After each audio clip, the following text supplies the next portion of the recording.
आप अगर उसकी जगह पर होते तो क्या करते? जिंदगी को ब्लेम कर देना कि अब तो मेरे पास एक पैर ही नहीं है, अब मेरा क्या होगा, अब मुझे कौन नौकरी देगा, अब मैं अपनी लाइफ में कुछ नहीं कर सकता। सोचो उस लड़की के ऊपर क्या बीत रही होगी जब उसे गुंडों ने। इनकी को ब्लेम करना बंद करो, बहाने बनाना बंद करो कि आज मेरे पास ये नहीं है, आज मेरे पास वो नहीं है, ऐसे नहीं है, वैसे नहीं है, ऐसे हो जाएगा तो करूंगा, वैसे हो जाएगा तो करूंगा। जिंदगी को ब्लेम करना बंद करो, ठीक है? जो है उसी के अंदर शुरुआत करो और आज से बहाने वहाने बंद, सिर्फ मेहनत और सिर्फ मेहनत।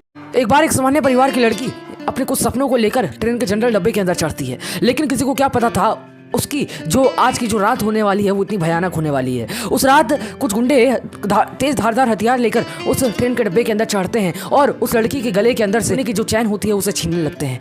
वो लड़की घबरा जाती है और घबराहट में वो उन गुंडों से जो है वो लड़ने लगती है, उन गुंडों से लड़ने लगती है। जब तक वो लड़की उन गुंडों से लड़ रही होती है, किसी को भी ये बात पता नहीं होती कि जो लड़की वहाँ पर लड़ रही है अपने हक के लिए वो कोई आम नागरिक नहीं बल्कि एक नेशनल वॉलीबॉल प्लेयर होती है। वहाँ पर उस वक्त कुल 150 से 200 लोग वहाँ पर जो है उस ट्रेन के डब्बे के अंदर मौजूद होते हैं, लेकिन उसकी मदद के लिए कोई आगे नहीं आता। सबका सब उसकी लड़ाई का तमाशा देख रहे होते हैं, लेकिन कोई उसकी मदद के लिए आगे नहीं आता। गुस्से में आए गुंडों ने उन्हें उठाया और उठा के चलती हुई ट्रेन से बाहर फेंक दिया। जब उन्हें ट्रेन से बाहर फेंका गया तो दूसरी तरफ से दूसरी ट्रेन आ रही थी और वो उस ट्रेन से टकराई और रेलवे के दूसरे ट्रैक पर जा गिरी। जी हाँ, वो रेलवे के दूसरे ट्रैक पर जाकर जा गिरी।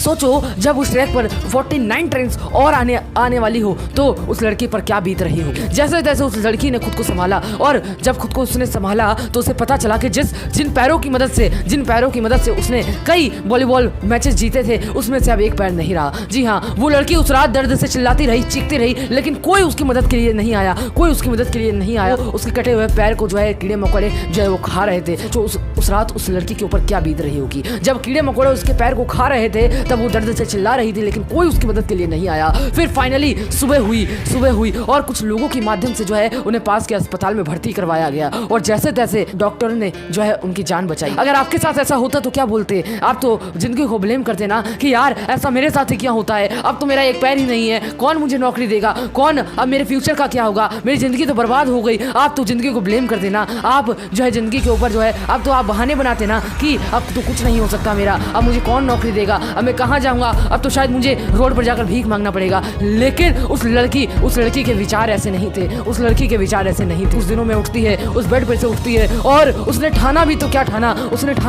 ठाना कि मैं दुनिया की सबसे ऊंची चोटी माउंट एवरेस्ट के ऊपर चढ़ूंगी। उसके आसपास वालों ने, उसके अड़ोसी पड़ोसी ने, उसके घर वालों ने उसे समझाया कि बेटी ये तेरे बस की बात नहीं, अब तो तेरा एक पैर भी नहीं है, तू कैसे चढ़ेगी। लोगों ने उसे बोला कि मत चढ़, गिर जाएगी, मर जाएगी, लेकिन उस लड़की ने नहीं सुनी और ठीक 21 मई 2013 को जो है उसने माउंट एवरेस्ट पर चढ़कर एक नया इतिहास रचा और दुनिया की सबसे पहली महिला बनी, दिव्यांग महिला बनी, जिसने माउंट एवरेस्ट के ऊपर भारत का तिरंगा लहराया। ठीक है, आप अगर उसकी जगह पर होते तो क्या करते? जिंदगी को ब्लेम कर देना कि अब तो मेरे पास एक पैर ही नहीं है, अब मेरा क्या होगा, अब मुझे कौन नौकरी देगा, अब मैं अपनी लाइफ में कुछ नहीं कर सकता। सोचो उस लड़की के ऊपर क्या बीत रही होगी जब उसे गुंडों ने उस रात ट्रेन से बाहर फेंक दिया। सोचो उस पर क्या बीत रही होगी उस रात जब उसके कटे हुए पैर को कीड़े मकोड़े खा रहे थे। सोचो उस पर क्या बीत रही होगी उस टाइम जब उसका इलाज हुआ और उसे पता चला कि अब उसका एक पैर नकली लगेगा